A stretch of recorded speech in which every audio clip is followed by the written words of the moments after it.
मनसे महायुतीसोबत येईल, मोदींना पाठिंबा देईल, मला अपेक्षा आहे। मनसेच्या महायुतीमधील प्रवेशाबाबत फडणवीसांनी सूचक वक्तव्य केलं आहे। मनसेचा उद्या मुंबईतील शिवतीर्थावर गुढीपाडवा मेळावा होतोय। फडणवीसांच्या पाठिंब्याच्या आवाहनावर राज ठाकरे नेमकी काय भूमिका घेणार हे पाहणं महत्त्वाचं असेल।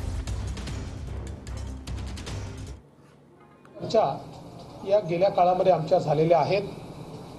विशेषतः मनसेने जेव्हापासून हिंदुत्वाचा अजेंडा घेतला तेव्हापासून त्यांची आणि आमची एक प्रकारे जवळीक वाढली आहे।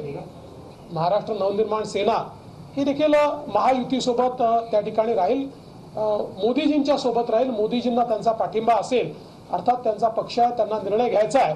पण माझी मात्र निश्चितपणे त्यांच्याकडनं ही अपेक्षा आहे की यावेळी त्यांनी मोदीजींना पाठिंबा दिला। माझ्या तमाम महाराष्ट्र सैनिक बंधू भगिनींनो, सस्नेह जय महाराष्ट्र। सालावाद प्रमाणे यावर्षी 9 एप्रिलला शिवतीर्थावर आपला गुढीपाडवा मेळावा आहे। गेले काही आठवडे आपल्या पक्षाबद्दलच्या घडवल्या गेलेल्या चर्चा, लढवले गेलेले तर्कवितर्क याकडे मी शांतपणे बघत होतो।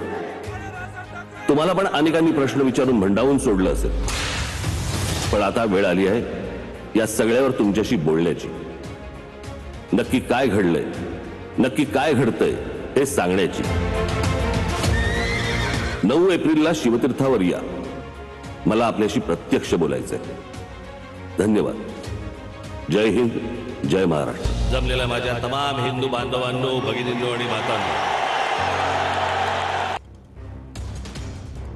तर मनसे महायुतीसोबत जाणार का, उद्या याची घोषणा होण्याची शक्यता आहे। मनसे महायुतीसोबत येईल, मोदींना पाठिंबा देईल, मला अपेक्षा आहे, असं देवेंद्र फडणवीसांनी म्हटलं आहे।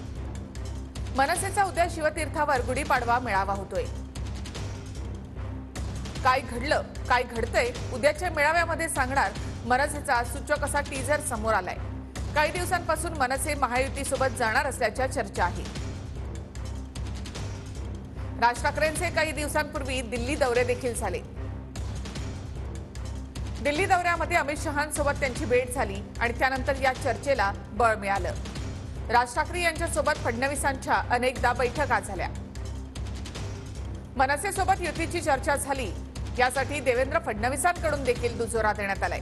राज ठाकरेंच्या मुख्यमंत्री शिंदेंसोबतही अनेकदा बैठका झाल्या। मनसे मोदींना पाठिंबा देणार, महायुतीमध्ये जाणार का, उद्या चित्र स्पष्ट होणार।